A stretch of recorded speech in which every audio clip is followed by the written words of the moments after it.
ناست جی سیب هم ناست سیب نایسته او سیب هم ناسته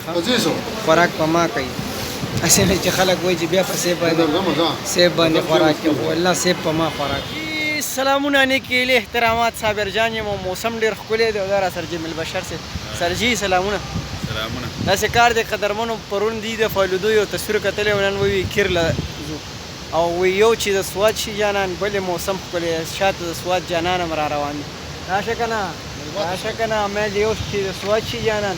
بلې موسم ښکلی دی یو خو تصویر چې پرونو ښکې دی خلک دې په بل اغوستي اوس راته جمیل بشر صاحب وایي فالودې کیر له ځو ووایه څه یو ځو ورسره فالوده خو زمونږ کمزوري ده تا ته پته نه لګي چې تاسو فالودې وویل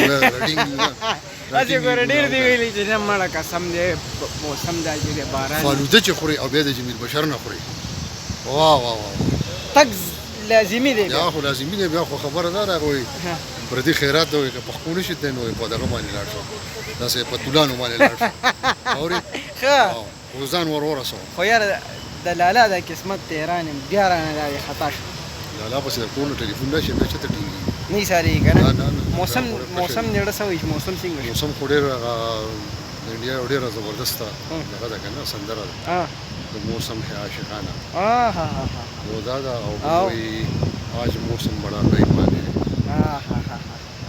او یو په پښتو کې دا وایي چې ورېځې راوله باران هغه خو د صابر شاه ظافر دغه دی کلام غزل دی کلام دی ورېځې راوله باران راوله زلف لسن ورکه طوفان ماښام لمبکه تیارې اوس غلوه او پروفیسور څه ویلي دي بس خو چې وپسې سم ویلي خو چې سم ویلي دي ښې ویلي دي خو اوس چې کله فالودي ته کښېنو کیر ته کښېنو دې سره بیا خبرې اترې کوو صحیح ده مونږ سره اوسئ دا لاړه که نه لاړه مړه